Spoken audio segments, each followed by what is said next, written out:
we consider the yellow brick road, Dorothy started in the land of Oz and wanted to get to the Emerald City. The munchkins said, well, just take the yellow brick road and it will take you there. So all she knew was get on that road. She didn't know anything else about the road or where it was taking her. So we look at the doctorate a lot the same way. You're listening to the Happy Doc Student Podcast, a podcast dedicated to providing clarity to the often mysterious doctoral process. Do you feel like you're losing your mind? Let me and my guests show you how to put more joy in your journey and graduate with your sanity, health, and relationships intact. I'm your host, Dr. Heather Frederick, and this is episode 27. Today, I'm excited to host Dr. Lonny Ness. Dr. Ness holds a PhD in business management and has been working in the higher ed arena since 2007, when he left his corporate gig in IT management to follow his passion of helping others achieve their goal of obtaining a doctorate. He is well known for his ability to mentor doctoral candidates. In fact, when I reached out to a core group of my colleagues asking who they would recommend as a dissertation coach, they sent me only two names: Helen Montgomery, who was interviewed in episode 24, so if you haven't checked that out, you'll want to, and Lonny Ness. Dr. Ness has served in formal roles like lead school dissertation reviewer and dissertation course instructor. To date, he has worked as a chair with close to 100 graduates. Not only is he the founder of Dissertation 101 Mentoring Services, Inc. and MyDissertation.coach, he is also the founder of Donut Explorers, created as a community to seek, share, and promote the world's best donuts. Lonny, welcome to the show. Thank you. It's a pleasure to be here. So, Lonny, we talked before the show, and there are so many different ways this conversation could go today. But one of my favorite blog posts of yours is related to Dorothy and the Wizard of Oz and how the doctoral journey kind of parallels her journey. And I thought it would be fun to start there. Yeah. It's a passion of mine to help students get on the right path to success, to what we call a done dissertation. And what I find is that when students experience difficulty, anxiety, trouble, time delay, increased costs, it's because the path that they're on is a rocky path or isn't the right path. So I like to work with them to make sure that they get on the right path to doctoral success. And that means looking at their topic and identifying potential pitfalls, roadblocks, hazards down the way. So not unlike Dorothy, who had to deal with wicked witches and flying monkeys, the doctoral candidate often has a lot of these kind of things coming at them from all directions. And one of the things that is one of your strengths is starting from the very beginning with the topic. So I would love to have a conversation about how do you direct students? What are some of the first questions you'll ask students to consider when they're thinking about their dissertation topic? Great question. When I have the opportunity to work with them up front on topic development, I ask some key questions. But the questions are, is this a problem that can be substantiated in the literature? And that is a real, tangible problem. A lot of times I'll see a problem that says that the problem of this study is to show that, or to understand how people feel. Well, those aren't problems. Those are symptoms or things that you want to do, also what we know as a purpose. So when we talk about a problem, I try to get them grounded in a real tangible problem that can be substantiated in the literature that's aligned with their degree specialization, that they are knowledgeable about, passionate about, hopefully, and that would result in contributing new knowledge to the body of the literature, which means that they also have to identify the gap. That all begins with the literature review, knowing what exists, and then also, as importantly, what doesn't exist. So that's where we begin. Now, if I have students that are further down in the process and they say, Dr. Lonny, can you review my proposal, which is chapters 1 through 3 typically? I'll say, yes, I can, but I'm going to start with your topic. We're going to look at the problem, we're going to look at the purpose, we're going to look at the research questions, and we're going to make sure the topic is grounded, that it's aligned, and that it logically leads to the methodology and design that you have proposed. So that's where we begin, no matter where I'm at with a student. We talk time and again on this podcast about how this is just foundational. You cannot move forward until you've kind of crossed these T's and dotted the I's of the things you were just speaking of. And you had so many different layers in there. Let's just peel some of those back. Let's start with, hey, is this topic even aligned to the program that the student is in? Because I can't tell you how many times I have worked with a student and they will give me a topic, and then I will ask what their degree is in or what their specialization is in, and I'm shocked by their answer because there's no relationship. Right. Yeah. There's a lot of things that are going on in the world that people are passionate about and that they want to research. I understand it. I get that. But if you're in the School of Business, let's say, your topic needs to align with a business-related problem. So when I see that the problem is focusing on the individual, I'll write back and I'll say, let's see how we can turn that around to focus on the organization versus the individual. Now, that doesn't mean that that individual isn't going to be helped as a result of your study. It just means that the focus is on how business addresses that problem for the individual. So I had a recent one come through about working mothers and working mothers' role in leadership and the problem that the student was seeing with regards to that, especially during COVID. And they're in the School of Business. So rather than focus on the role of the working mother in leadership, focus on businesses and how they are encouraging and enabling working mothers to be leaders in their organization. So with that example, you could have a topic that maybe just needs to be tweaked or repositioned so that it would better fit into what your actual degree and specialization are. I call that turning the lens. We don't want to throw the baby out with the bathwater. We want to take that nugget that student has, that passion, and we want to see how we can refocus it to meet their school's criteria for their specialization and how we can transform that into a researchable topic. Now, I have seen, and I'm curious, you've got quite a bit of experience as well. Have you sometimes seen students come with a topic that is just really a personal topic and is in no way related to their degree program, which might suggest that they haven't really thought out where they want this degree to take them? Yeah, absolutely. We have seen a lot of topics coming through recently about social issues that have been evident and prevalent in the news and that many people are passionate about. And, and that's a good thing to be passionate about social issues.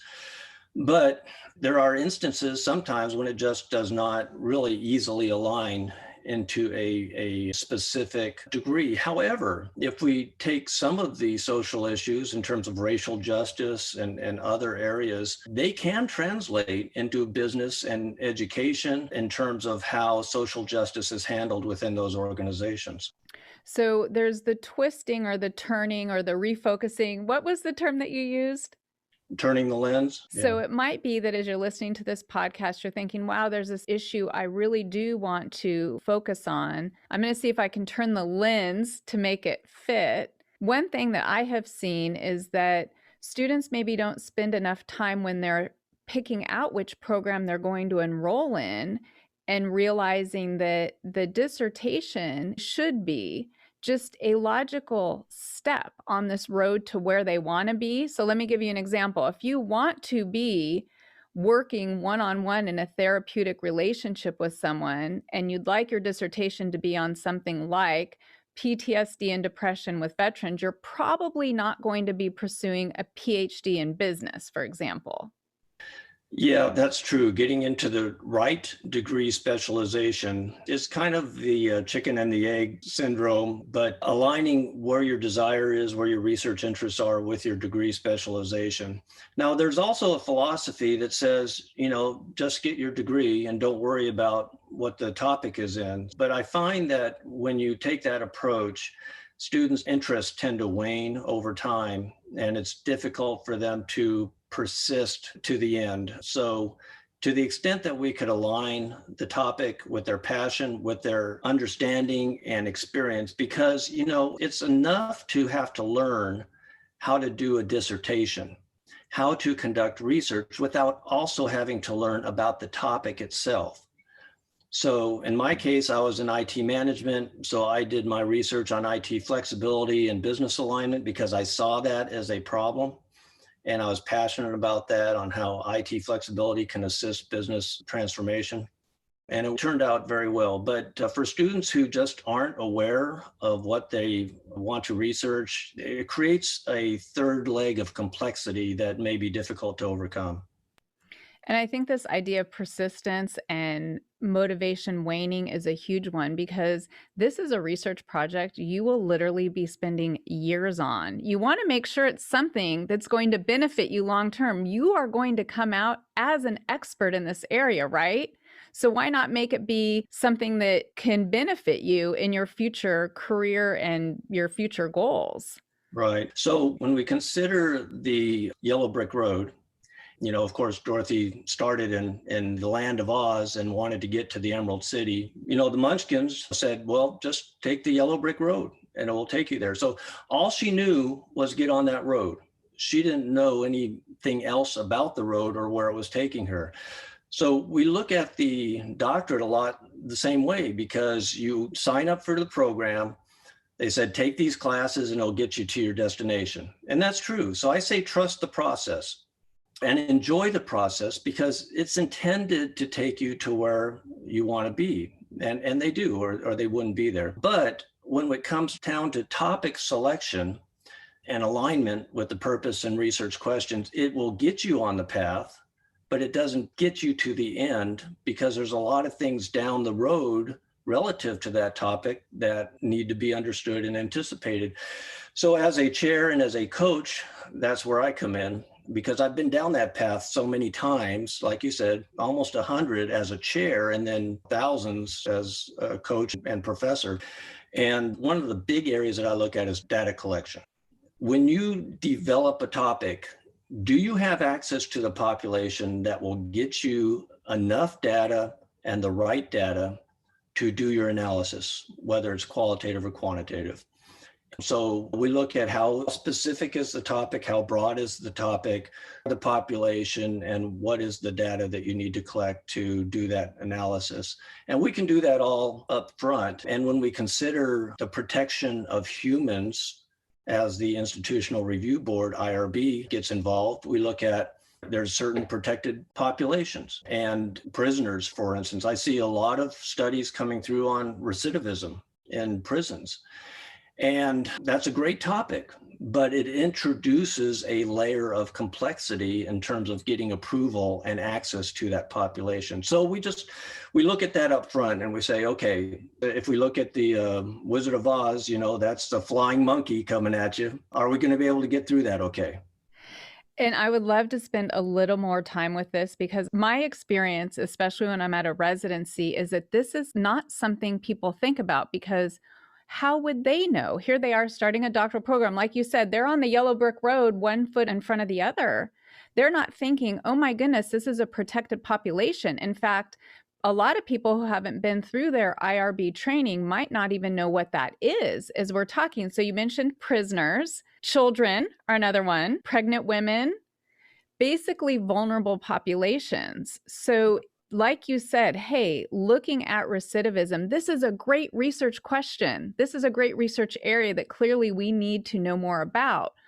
But are you introducing more flying monkeys than you need in this process that you're going through? And I will have people's faces just fall right in front of me going, what? But my passion is sexually abused minors. And I'm thinking, that's never going to happen. Not as your dissertation. That doesn't mean you can't study that after the fact, but kind of rolling things back and getting perspective. The dissertation is simply a demonstration project to the university. You need to prove you have a requisite set of skills that are commensurate to whatever degree the university is going to be awarding you. What kind of project can we create that's still in your area but reduces these flying monkeys? Would you agree?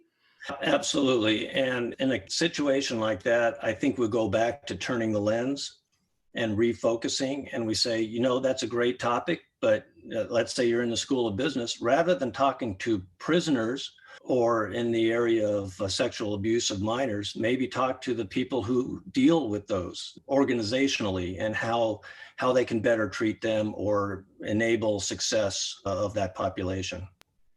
A lot of what we're talking about today is about being curious and creative, right? Because you could say, well, now that I understand this is a protected population, how might I still study this by asking questions of people who aren't in that population, like, for example, school psychologists, if you're interested in minors? Yeah, one of my sayings is that doing a dissertation is both an art and a science.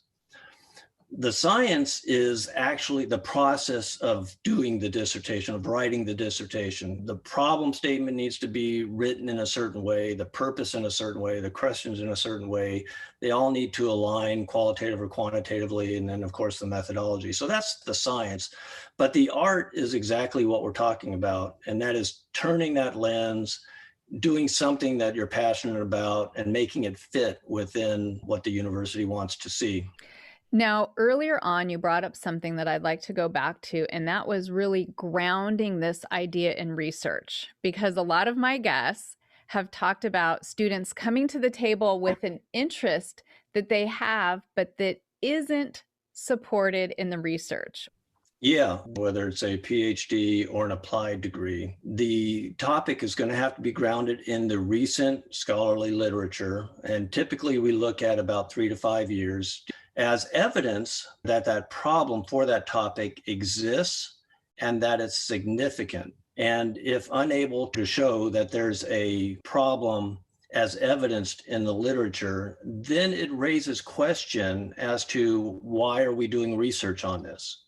So I look at the problem as two parts. One is that there's a problem that needs to be addressed, and two, that there's a gap in the literature relative to that problem that needs to be filled. So while the problem really isn't methodology specific, it can be qualitative or quantitative, there must be evidence that a problem exists, and to experience that problem is potentially biased perspective. If you're thinking that you're in a oral defense and a committee member asks you, so why are we doing this study? You say, well, it's something I experienced. Well, that's not tangible. That's real per your perspective, but it's not tangible as evidenced in the literature. And that's really what universities are looking for. The other thing committee members look for and the university looks for is, has somebody already researched this? So that's why we look for a gap. What is the new angle? What is the new findings that you're going to bring to light that will add to the body of knowledge? The question I will often ask, or rather I should say the sentence I will often ask students to finish is, we know X, Y, and Z about this, but what we still don't know is, and it's almost like dissertation ad libs, fill in the blank. And I have a template that I use for the topic paper that includes verbiage for the problem, purpose, research questions, and showing how those link together and how they logically lead to the methodology. And that paper is actually available for download. It's just a great way to help prompt a student who's beginning development of their topic. And I will be sure to have that link in the show notes, because it is a great worksheet that people can work through and make sure they have clarity so that they can present this to their committee as an idea that can then be approved. Right. So the way I look at it is similar to my own dissertation. I was knowledgeable in the area of IT management. I was passionate about this concept of IT flexibility, which at the time was a pretty new concept. But I had to go to the literature to find evidence that others saw this as a problem in order to say, okay, I can do this for my dissertation, and that there was a missing element of the literature that I could add to. Right, because what you're doing as a doctoral candidate is kind of finding your place. There's this field that you're a part of, this research area, and everyone's bringing their puzzle piece. Sometimes students have these really innovative ideas, and I'll say, save that for after the degree, because part of your task at hand here is to fit in with the scholarly work that's been done and help promote it, help further it with your research. Right. The other thing I see is that students tend to overcomplicate their topic. And for many reasons that I understand, they feel like, okay, the dissertation is the epitome of academic achievement, and it is, but they tend to overcomplicate it. As you said earlier, what universities want is they want to see evidence of the student's ability to conduct doctoral level research and writing. That doesn't mean you have to do mixed methods research. I see a lot of topics where they automatically go to mixed methods and say, well, that's the hardest thing to do, so that must be what I need to do. And that can't be farther from the truth. So what we do is say, how can we achieve the university expectations within the minimum work so that we can ensure a done dissertation? Right. And when you're saying minimum work, rest assured, we are not saying this is going to be easy. We're saying let's work smart, right? Right. And again, it's for the goal of creating a clear path. There's always going to be bumps in the road. There's always going to be things that come up, which is why your chair and a coach and others around you are helping to guide you and see you through those. But the more resistance you can reduce, the better your road will be to success. And that kind of comes back down to trusting the process. You've got these people here to help you. So when your chair or even an instructor early on in your course is pointing things out like, hey, 2008 really isn't recent. We're in 2021. I've had students say to me, you said recent resources. These are all published after the year 2000. And I'm like, wow, things change fast. Again, dependent on your field, but certainly for some fields, even 5 years is going to look dated. Yeah, in fact, for the problem statement, I've seen some universities require a recent peer-reviewed citation within 3 years versus 5 years, which is typical for the literature review, just to make sure that that problem is recent. The other thing that I'll add, and these are two other sayings that I often tell students that are pertinent for this discussion, is don't try to boil the ocean. Do what you need to do, but don't try to solve the world's problems, because the goal is to get your dissertation and to contribute to the body of knowledge. The other thing I like to say is don't try to get your dissertation to win the Nobel Peace Prize. Because again, you can do that after you graduate, but right now the goal is to get your doctorate degree. And set realistic expectations about what can be accomplished with this project. I've had students come to me with an idea, and this is what I want to do. And I say, great, you have 5 dissertations. Which one do you want to do this time? That's where either your chair or a coach can really come in handy in terms of narrowing it down, or if you happen to come with a very, very narrow topic, which can be the flip side of that, helping you expand that a little bit so that, again, you brought up, you need to have access to these data points. And if you go too narrow, it might actually be an issue of there aren't enough people to survey about that. Yeah, certainly. And that also ties back to the literature review, because I've had students who say, I'm finding so much on this, I don't know what to use, or I'm not finding anything on this. How do I develop enough researchable citations and literature review? So finding that right balance is really important. And since you brought up the literature review, I did want to note I was poking around on your website today, and you have a really cool literature review matrix available as a download as well. So I'll make sure I get that in the show notes. I was like, wow, I wish I had seen this earlier. I would have shared it with a student I was working with last year who really struggled with that chapter too. So you've got some great resources I'll make sure that we can point the listeners to. Yeah, thank you. Back in the day of the dinosaur, spreadsheets were really valuable for organizing your research, and it still is. There's software today that will help with that, but the matrix that I use just listed the sources by theme. I organized my research by theme and then plugged in all of the various sources that I found, the keywords that I used, the themes that those apply to, the cross themes that they applied to, and key quotes out of those studies that I felt that I could use eventually in my dissertation. So it ended up being a really good tool. And I do realize there are free resources out there. These all came along well after I had completed my degree. So they are things that I personally didn't use. But I have to say, I see a difference in students who kind of go that old school Excel spreadsheet way. Not to say you couldn't use the free resources to organize your citations, but it almost seems to create an opportunity to really analyze the literature as you're creating the spreadsheet so that you can articulate a coherent story about what you just read. So I think there's multiple benefits in there for using a tool like that. Absolutely. And you bring up one other thought, and that is that getting your doctorate is more than just research. There's also a ton of writing involved. So understanding good grammar, understanding proper APA, if that's what your university uses. I tell students and clients that I didn't know how to spell APA when I started my doctorate. I had a lot of years between my doctorate and my master's, and I had to get caught up to speed. I find that students struggle in the area of writing and formatting as equally as they do with topic and research. Just another one of those fireballs coming at you on this yellow brick road, right? Right. So it's good to have an arsenal. It's good to have resources and knowing who to go to and where to go to for help when you need it.